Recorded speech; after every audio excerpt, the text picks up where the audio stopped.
Halo semuanya, selamat datang di channel yang tidak layak untuk dihina ini. Sebelum kita mulai, atur posisi santainya, bakar rokoknya, seruput kopinya, dan mari kita berhayal.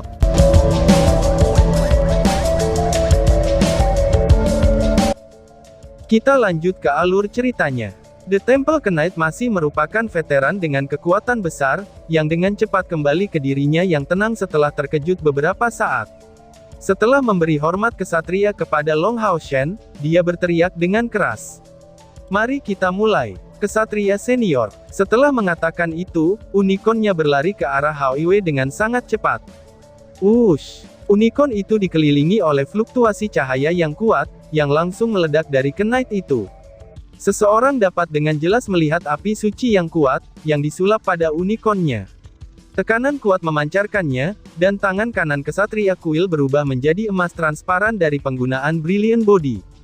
Dia benar-benar mengeluarkan kekuatan penuh dari awal pertandingan. Penguji lain mengaktifkan penghalang pelindung Stadion Warrior tanpa ragu-ragu. Ini adalah pertempuran yang melibatkan kekuatan besar dari tingkat ke-6 dan ke-7. Dan karena mereka semua menggunakan tunggangan, surga sudah tahu kehancuran yang akan ditimbulkan, akibat pertempuran jika tanpa menggunakan penghalang. Yang mengejutkan semua orang adalah, Han Yu dan mata iblisnya berdiri tak bergerak di samping, dan sama sekali tidak bekerja sama dengan Long Hao Shen. Dia hanya berdiri jauh dari mereka. Han Yu memiliki pedangnya di tangan kanannya, dan perisainya di tangan kirinya, dan diam-diam menonton pertempuran mereka.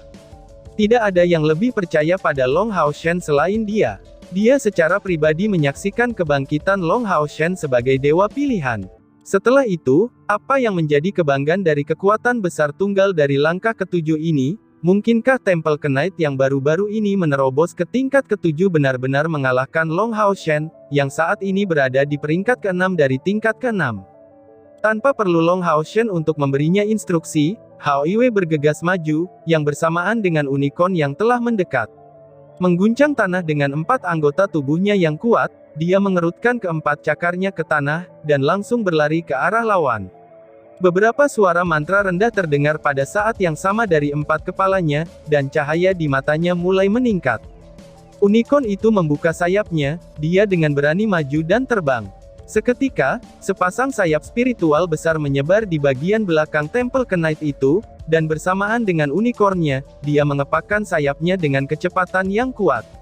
Kecepatannya hampir 3 kali lipat pada waktu itu, lalu mengubahnya menjadi aliran cahaya keemasan yang bergegas menuju Long Hao Shen yang berada di punggung Hao Yue. Tombak kuil kesatria ditujukan padanya, yang memancarkan aliran emas dari titik itu. Kedua pihak tidak dipisahkan oleh jarak yang jauh lagi, dan tepat setelah Temple Knight dan unicornnya melonjak ke langit, mereka tenggelam dalam sepersekian detik, dan jatuh pada kecepatan yang tak tertandingi. Tetapi tepat pada saat itu, keempat kepala Hao Yue telah selesai membuat mantra mereka. Bergemuruh. Setelah berevolusi, Hao Yue tidak hanya mendapatkan kepala Little Blue, tetapi evolusinya telah memperkuatnya secara keseluruhan. Ini jelas tercermin dalam semua mantra yang dia gunakan. Cahaya hijau muncul di langit yang langsung mengarah ke kuil kesatria dan unicornnya, dan sangat memperlambat laju mereka ke depan. Dengan sebuah penutup, kesatria kuil langsung memperkuat api sucinya 2 kali lipat, dan mengarahkan cahaya hijau itu dalam waktu sesingkat mungkin. Ini adalah Wind Constriction, itu adalah mantra penyempitan dari tingkat ke-5. Mantra angin adalah yang tercepat, tetapi serangan berikut lebih kuat dari yang lainnya. Bola api yang sangat besar, dan bola es yang besar langsung meroket di udara. Kedua bola segera mencapai 2 meter dalam diameternya, dan ketika mereka naik di udara, warna merah dan biru membentuk kombinasi nyata dari api dan es. Selanjutnya, saat mereka muncul dan dikunci di Temple Knight dan unicornnya, udara di langit benar-benar berubah warna. Bang! Temple Knight merasakan udara segar sebelum dia terbakar, sementara hawa dingin mencapai punggungnya. Inilah arti sebenarnya dari kombinasi es dan api. Little Light mengarahkan kilatan emas ke Long Hao Shen. Baut cahaya emas yang cemerlang segera menjangkau dadanya. Tepat pada saat itu, Long Hao Shen merasakan energi spiritual di tubuhnya yang tampaknya naik. Dia merasakan energi spiritualnya meningkat 2000 unit. Karena tambahan 2000 unit energi spiritual ini berasal dari bantuan eksternal, rasanya itu tidak cocok dengan energi spiritual internalnya, tetapi itu benar-benar akan memengaruhi serangan berikutnya. Ini adalah Spiritual Light Booster, mantra pendukung kuat dari tingkat ke-6. Memberikan dukungan yang luar biasa untuk kekuatan besar dari elemen cahaya, itu bisa meningkatkan energi spiritual sebanyak 2000 unit, yang merupakan jumlah yang mengejutkan. Bahkan, biasanya seorang kesatria dari tingkat kelima hanya akan memiliki total 2000 unit energi spiritual, atau sedikit lebih banyak. Menghadapi serangan es dan api yang kuat, Temple Knight tidak berani menggunakan api sucinya, dan dia merasa tidak berdaya. Dia hanya bisa mengendalikan kecepatan dan arahnya untuk bergegas ke bawah, sambil mengarahkan tombaknya ke bawah juga. Dua baut emas yang mencolok meletus pada saat yang sama, yang dibarengi dengan perisai di tangan kirinya bergeser ke sisi kiri. Dengan dua poni besar di udara, unicornnya jelas-jelas bergetar hebat, lalu mengeluarkan teriakan yang menyakitkan, dan bahkan Temple Knight itu merasa sangat tidak sehat. Meskipun ia menghancurkan serangan dari Little Flame dan Little Blue, efek gabungan dari es dan api ini telah menyebabkan perubahan suhu, yang telah mempengaruhi stabilitas fluktuasi energi spiritualnya sendiri. Tepat pada saat itu, dia tiba di dekat Long Hao Shen. Menunjuk tombaknya ke depan, dia bertujuan untuk menyerang dada Long Hao Shen. Long Hao Shen berdiri di punggung Hao Iwei, dan mempertahankan postur membungkuk. Di tangan kirinya, perisai suci yang mulia sudah siap sejak lama, dan dengan berani memblokir serangan itu. Tepat pada saat itu, cahaya keemasan diam-diam bangkit di belakangnya. Api emas merah langsung mengelilingi tubuh Long Hao Shen, sementara lingkaran emas yang intens bergegas melawan serangan kesatria kuil tersebut. Semua ini terjadi sangat cepat, dan orang-orang yang menyaksikan pertandingan ini hanya dapat melihat Long Hao Shen dan kuil kesatria saling berhadapan, dan berhadapan langsung untuk pertama kalinya. Kesatria kuil mengendarai unicornnya untuk menyerang dari atas Long Hao Shen, tetapi dalam postur defensifnya, Long Hao Shen hanya mundur sedikit, yang sudah diterangi oleh cahaya keemasan dari Divine Obstruction. Semua penguji mengamatinya dengan ekspresi tercengang. Pada tingkat ke-6 untuk melawan lawannya dari tingkat ke-7, ia secara paksa memblokir semua serangannya seolah-olah itu bukan apa-apa. Bagaimana mungkin mereka bisa tahu tentang bantuan yang diberikan oleh Hao Iwei dan Peri Yating, dan melemahnya kondisi lawan? Long Hao Shen juga menggunakan obstruksi ilahi, yang dikenal sebagai mantra pertahanan paling kuat untuk kesatria. Faktanya, bahwa ia berhasil menghentikan serangan kekuatan penuh ini, itu menyiratkan bahwa Long Hao Shen memiliki kekuatan untuk berurusan dengan lawannya. Unicorn berbelok ke udara, kemudian sekali lagi berhadapan dengan Long Hao Shen, dan ekspresi di wajah Temple Knight tampak lebih serius. Pada saat tombaknya bertabrakan dengan perisai suci yang mulia, indranya diserang seperti gunung yang bergetar. Bahkan jika dia sangat lemah, mengingat penggunaan Brilliant Body-nya, dia harus menekan Long Hao Shen sepenuhnya pada aspek dasarnya. Tetapi hal-hal yang ternyata benar-benar sangat bertentangan, dan dengan kebodohannya, dia menemukan bahwa orang yang unsurnya telah ditekan, itu adalah dirinya sendiri. Cahaya Long Hao Shen tampak jauh lebih murni, dan di atas bahunya melayang peri elemen cahaya, tapi bagaimana mungkin tampilannya begitu besar? Dan di atas itu, seharusnya salah satu kemampuannya telah menghalanginya. Pada saat itu, Peri Yating tetap dalam ukuran sepertiga meter, dan diam-diam mengambang di atas bahu Long Hao Shen. Hao Iwei meraung dengan empat kepalanya secara bersamaan, dan secara tidak jelas, ilusi ungu besar muncul di atas kepala Hao Shen. Itu tampak seperti kilatan, dan tidak ada yang melihat dengan jelas. Bahwa pada saat itu, unicorn tiba-tiba terhenti sebelum bergoyang di langit dengan panik. Unicorn itu secara terpaksa perlahan-lahan mendarat di tanah. Langit terlarang. Jadi raungan Hao Iwei ini berhasil memicu langit terlarang. Ucap penonton. Long Hao Shen sudah berpengalaman, jadi, bagaimana mungkin dia membiarkan kesempatan seperti itu lewat begitu saja? Sayap spiritualnya keluar dari punggungnya, dan keempatnya segera mengepak. Dalam sekejap, dia muncul sebelum unicorn itu mendarat. Di tangan kanannya, dengan gelombang cahaya, pedang Arya dari Dewi Cahaya dilemparkan ke dalam pertempuran untuk pertama kalinya di bawah kendalinya. Serangan pedang emas besar terbentuk di udara, sebelum membentuk kilatan cahaya mengerikan di sektor melingkar, dan menebas langsung ke kuil kesatria. Sing sing sing, pedang Arya dari Dewi Cahaya mengeluarkan suara berdengung, seolah-olah mengekspresikan frustrasinya yang menumpuk selama lebih dari 100 tahun.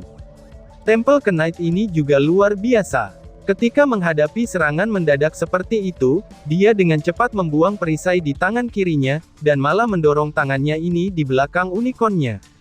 Saat dia mengeluarkan gelombang kuat energi spiritual elemen cahaya untuk membantu unicornnya agar tetap stabil, tombaknya dilepaskan seperti sambaran petir. Dia mengarahkan tepat ke inti serangan Long Hao Shen, yang sebenarnya mencari titik tajam dari serangan Arya dari Dewi Cahaya di tengah-tengah Asura Strike-nya. Bang! Suara benturan tersebar luas di sekitar mereka, yang disertai dengan gelombang kejut. Bisa dilihat dengan jelas, bahwa jejak emas tertinggal di baju besi Temple Knight, yang berasal dari kekuatan Asura Strike. Serangan Long Hao Shen akhirnya diblokir oleh Temple Knight. Namun, ini hanyalah awal dari kejutan kesatria kuil. Pada saat tombaknya berbenturan dengan ujung tajam pedang Arya Goddess of Light, tombak itu mengenai mutiara spiritual itu, dan tombak tajamnya menghilang dengan kecepatan yang mengejutkan. Begitu kedua pihak berselisih satu sama lain, tombaknya benar-benar kehilangan lebih dari 1/6 meter panjangnya. Tidak hanya itu, tetapi dengan kilatan cahaya ungu, Hao Iwe tiba-tiba muncul di bawah Long Hao Shen. Dengan sapuan horizontal ekornya, dia dengan kasar mencambuk unicorn beserta Temple Knight tersebut. Ini tidak bagus, gumam kesatria senior. Kesatria kuil diam-diam memanggil, kemudian dengan cepat meraih perisai di pelana dengan tangan kirinya, sambil berdiri di atas jari-jari kakinya. Buru-buru keluar dari belakang unicorn, dia bentrok langsung dengan ekor Hao Iwe. Bang! Adegan mengejutkan terjadi selanjutnya, dan keempat kepala Hao Iwe menjadi berwarna ungu, tepat pada saat dia berselisih dengan Temple Knight tersebut. Segera setelah itu, dengan suara keras, Chas Shield diluncurkan oleh Temple Knight, tetapi sebenarnya mampu dikalahkan oleh ekor Hao Iwe. Serangan itu menyebabkan unicornnya menabrak tanah, dan jatuh dalam tumpukan yang bergetar. Tentu saja, sosok besar Hao Iwe juga turun karena efek gravitasi. Namun, Long Hao Shen mendarat di depan orang lain, dan mengepakkan keempat sayapnya. Dengan kilau warna ungu, ia muncul di sebelah Hao Iwe yang mendarat. Meskipun guncangan dari kejatuhan masih mengguncang tanah, ini hanya menimbulkan sedikit debu. Ini adalah kegunaan dari kontrak darah mereka di medan perang. Setelah menerobos ke tingkat ke-6, hubungan antara Long Hao Shen dan Hao Iwe, itu memungkinkan koneksinya menjadi dekat dengan teleportasi instan di antara mereka berdua, dan itu terbukti sangat berguna dalam pertempuran. Tepat pada saat itu, tongkat di tangan peri Yating terangkat tinggi, dan ketika Long Hao Shen dan Hao Iwe meluncurkan serangan mereka, mantranya yang dinyanyikan selama ini akhirnya selesai. Sebanyak 18 baut emas cahaya bintang melesat keluar. Yang pertama adalah yang paling lambat, tetapi yang kedua diikuti dalam sepersekian detik, dan yang sama berlaku untuk yang ketiga, keempat, dan seterusnya sampai ke-18. Setiap baut emas cahaya bintang itu ditembakkan tanpa kehilangan hentakannya, dan suksesi mereka menyebabkan akselerasinya memuncak, kemudian membentuk tombak cahaya bintang yang cemerlang, dan langsung ditembakkan ke Temple Knight. Wush wush wush wush wush wush wush wush wush. Ini adalah mantra cahaya dari tingkat ke-6, yaitu Starlight Spear. Kesatria kuil bahkan tidak punya waktu untuk kaget, dan dengan goyah mengepakkan sayap di punggungnya.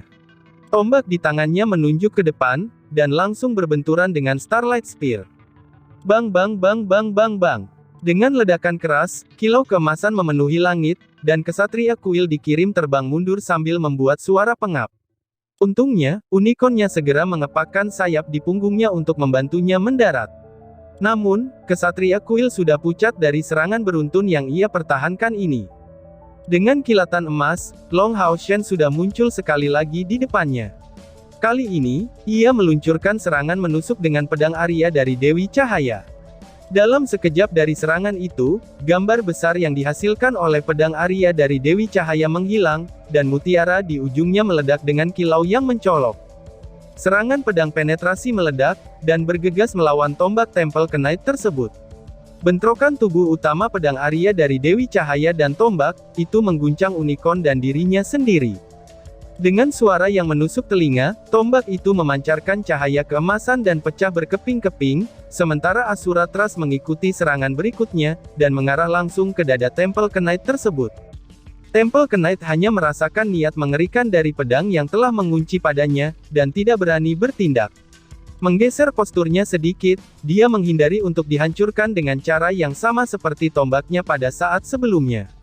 Bukan hanya Temple Knight yang menemukan adegan itu tak terbayangkan, tetapi bahkan Long Hao Shen sendiri merasa begitu.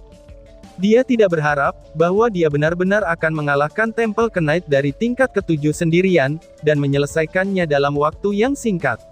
Setelah ini, dia tidak terus melanjutkan serangkaian serangannya. Dengan kilatan keemasan, pedang Aria of the Goddess of Light lenyap dengan beberapa gebrakan kegembiraan ke tangan Long Hao Shen. Long Hao Shen segera menunjukkan ekspresi minta maaf. Kesatria kuil mengeluarkan tawa pahit dan berkata, "Kamu sepertinya seorang kesatria retribusikan, sungguh kekuatan ledakan yang kuat. Aku benar-benar kehilangan keadilan. Kamu juga memiliki tungku spiritual, dan itu pasti tungku spiritual unsur cahaya yang telah berevolusi. Dengan tambahan penindasan dari tunggangan kamu dan kekuatan meledak kamu sendiri, kamu sudah menang. Tidak heran. Kamu benar-benar pahlawan yang menghadapi iblis bulan dari tingkat ke-8 di kota Southern Mountain," ucap kesatria senior. Keduanya berdiri dari tanah, dan setelah memberi hormat kesatria kepada Long Hao Shen, kuil kesatria menyatakan, "Aku akan segera melaporkan kembali kepada Kepala Saint Knight. Kamu dapat melanjutkan pendaftaran sebagai Demon Hunter Squad kelas komandan. Aku merasa terhormat memiliki pertempuran melawan kamu," ucap kesatria senior. Setelah mengatakan ini, ia mengirim kembali unicornnya, dan mundur dengan langkah besar. Long Hao Shen tanpa sadar mengangkat tangan kanannya, dan kemudian menatapnya. Dia mengerti, bahwa faktanya, bahwa dia berhasil menang dengan mudah, itu sangat-sangat terkait dengan kehadiran ledang Aria dari Dewi Cahaya. Ini adalah pertama kalinya dia merasakannya, bahwa senjata yang bagus bisa langsung mengubah alur dalam pertempuran. Titik pedang ilahi ini terlihat kusam, tetapi mutiara spiritual di ujung pedang ini, sebenarnya memiliki kemampuan untuk mematahkan senjata lawan. Dan pada saat dia menggunakan Asura Trust, sepertinya cahaya pedang dan niat pedang yang dilepaskan bersama dengannya, itu adalah bagian dari kemampuan pedang ilahi ini juga. Ini berada di ranah kemampuan yang dibawa oleh peralatan tingkat legendaris. Sekarang, terlihat para penguji itu memberi Long Hao Shen penuh rasa hormat. Kesatria muda ini benar-benar mengalahkan kekuatan dari tingkat ke-7, dan mendominasi seluruh jalannya pertempuran. Kemenangannya ini layak dan benar, baik itu karena tunggangannya yang kuat, tungku spiritualnya, atau kekuatannya sendiri. Orang ini benar-benar pantas menjadi kapten regu perburuan iblis yang kuat ini. Sekarang dengan kekuatan mereka secara keseluruhan, bahkan di antara pasukan Demon Hunter Squad kelas komandam, mereka kemungkinan besar sudah di antara yang terkuat. Pemeriksaan selesai, jalannya acara berjalan dengan lancar. Setengah jam kemudian, prosedur selesai, lalu membiarkan mereka maju dari kelas umum ke-21 Demon Hunter Squad, menjadi kelas komandan ke-64 Demon Hunter Squad. Memang benar, Demon Hunter Squad kelas komandan itu lebih banyak daripada yang kelas umum. Menurut anggota staf menara misi, pasukan pemburu iblis yang paling banyak berada di kelas komandan dan kelas raja, dan diikuti oleh mereka yang ada di kelas kaisar, dan akhirnya, mereka yang berada di kelas umum, prajurit, dan gelar yang bergelar. Mereka yang berada di kelas komandan, kelas raja, dan kelas kaisar, juga membentuk kekuatan utama aliansi. Ubin Demon Hunter Squad mereka diubah, yang terbuat dari mitos. Mulai dari saat itu, kelompok Long Hao Shen secara resmi menjadi bagian dari pasukan perburuan iblis yang membentuk inti dari kekuatan aliansi. Mengandalkan ubin baru mereka yang dipromosikan, Long Hao Shen memimpin sekutunya untuk meninggalkan menara misi Demon Hunter Squad, karena tujuan pertama mereka adalah mengunjungi lantai 3 pusat transaksi. Kekuatan ajaib Aria dari Dewi Cahaya memberinya kesadaran lebih lanjut, tentang perlunya peralatan yang kuat untuk mengeluarkan yang terbaik dari kemampuan mereka dalam pertempuran. Adapun dipromosikan sekali lagi di kelas komandan, itu bukan masalah yang mendesak. Dengan demikian, mereka siap untuk menghabiskan poin kontribusi yang tersisa, untuk meningkatkan kekuatan bertarung mereka sampai batas yang paling besar. Sungguh ramai. Ucap Sekloli. Setelah mencapai lantai 3 pusat transaksi, Chen Ying'er tidak bisa menahan diri untuk menyatakan dengan takjub. Bahkan, dibandingkan dengan dua lantai lain di bawah ini, lantai 3 ini sangat ramai. Meskipun luasnya hanya selebar lantai pertama dan kedua, tempat ini dipenuhi orang hingga padat merayap. Tampaknya beberapa orang berkumpul di depan setiap stan, dan di depan kantor ada lusinan orang. Lin Xin menyatakan, "Aku pernah mendengar, bahwa lantai 3 adalah tempat paling ramai di seluruh pusat transaksi seluruh Demon Hunter Squad. Reputasi ini tampaknya memang layak," ucap Lin Xin. Sima Xian bertanya dengan bingung. "Emangnya kenapa?" tanya si botak. Lin Xin menjawab, "Pertama, ini karena pasukan perburuan iblis dari kelas komandan begitu banyak, dan kemudian karena pasukan perburuan iblis dari kelas yang lebih tinggi, itu juga akan turun untuk membeli barang-barang di sini. Dan lebih jauh lagi, karena banyaknya pasukan pemburu iblis kelas komandan, barang-barang yang dijual berkualitas tinggi dan stoknya, sampai-sampai bahkan beberapa pasukan pemburu iblis kelas raja akan datang ke sini untuk membeli barang-barang. Bagaimana mungkin ini tidak ramai?" jawab Lin Xin. Long Haoshen mengangguk pada kata-kata Lin Xin. "Karena semuanya seperti itu, kita akan melakukannya dengan cara yang sama seperti terakhir kali. Semua orang akan mencari peralatan yang sesuai dengan kebutuhan mereka sendiri, sebelum mencari Lin Xin untuk melakukan pembelian. Izinkan aku menekankan, bahwa kamu harus mempertimbangkan kekuatan kami secara keseluruhan. Lin Xin, silakan periksa. Yuan, Ying'er, Han Yu, dan kamu, memiliki prioritas pada pembelian." Yuan mengambil prioritas pertama, dan kemudian Han Yu. "Han Yu, kamu harus menemukan pedang yang bagus," ucap Long Haoshen. Kata-kata Long Haoshen datang dari hati. Setelah mempertimbangkan secara keseluruhan, ia datang untuk memutuskan pengaturan ini. Wang Yuan tidak memadukan tungku spiritual di surga ilusi, dan mendapatkan yang terbaik dari perjalanan itu. Dan sejak awal, peralatan utamanya adalah Gigantic Divine Soul Shield. Meskipun kristal spasial telah ditemukan untuknya, dengan pertimbangan demi meningkatkan kekuatan kelompok mereka, prioritas diberikan untuk menemukannya sepotong peralatan legendaris. Kemudian, urgensi untuk Han Yu adalah kurangnya senjata yang bagus. Adapun Long Haoshen sendiri, dia jelas menempatkan dirinya terakhir dalam urutan prioritas. Meskipun kristal naga belum dikirim ke Ye Wei Yang, area of the Goddess of Light-nya dapat dianggap telah ditukar dengan kristal naga. Selain fakta ini, dia masih memiliki armor suci yang mulia beserta perisai suci yang mulia, jadi untuk saat ini, tidak ada perubahan yang benar-benar diperlukan untuk peralatannya. Paling-paling, dia akan mendapatkan pedang lain di Glorious Tier dan itu sudah cukup. Setelah semua orang menyebar, Long Haoshen mengambil tangan CR, dan mencari di lantai 3 yang ramai ini. Perhatian pertamanya, adalah mencari peralatan pertahanan atau pelindung yang bagus untuk CR. Lagi pula, sejak dia mencapai tingkat ke-6, bayangan dari necklace tidak lagi berguna baginya. Setelah melewati di depan dua gerai penjual, Long Haoshen tidak bisa menahan diri untuk tidak mendesah. Tidak heran tempat ini begitu ramai, ternyata ada banyak barang bagus. Gumam Long Haoshen. Di antara banyak item, yang paling banyak adalah kristal magis milik binatang ajaib dari peringkat ke-5. Dan dia bahkan melihat kristal magis dari peringkat ke-8 di salah satu stan, itu memiliki kekuatan besar iblis dari tingkat ke-8.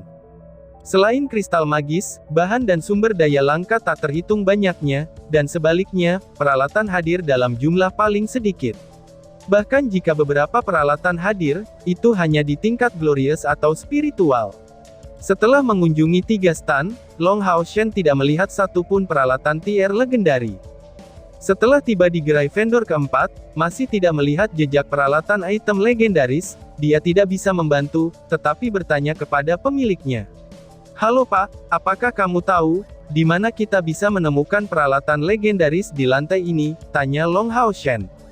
Pemiliknya adalah seorang pria parubaya yang berusia di atas 30 tahun.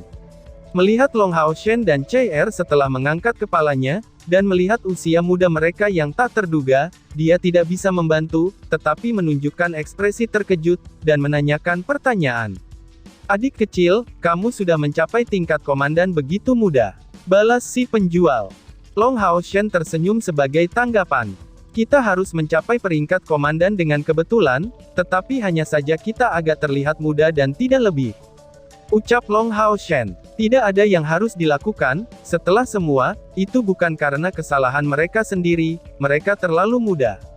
Long Hao Shen tidak ingin menjadi target fokus untuk orang lain, sehingga hanya mengatakan ini.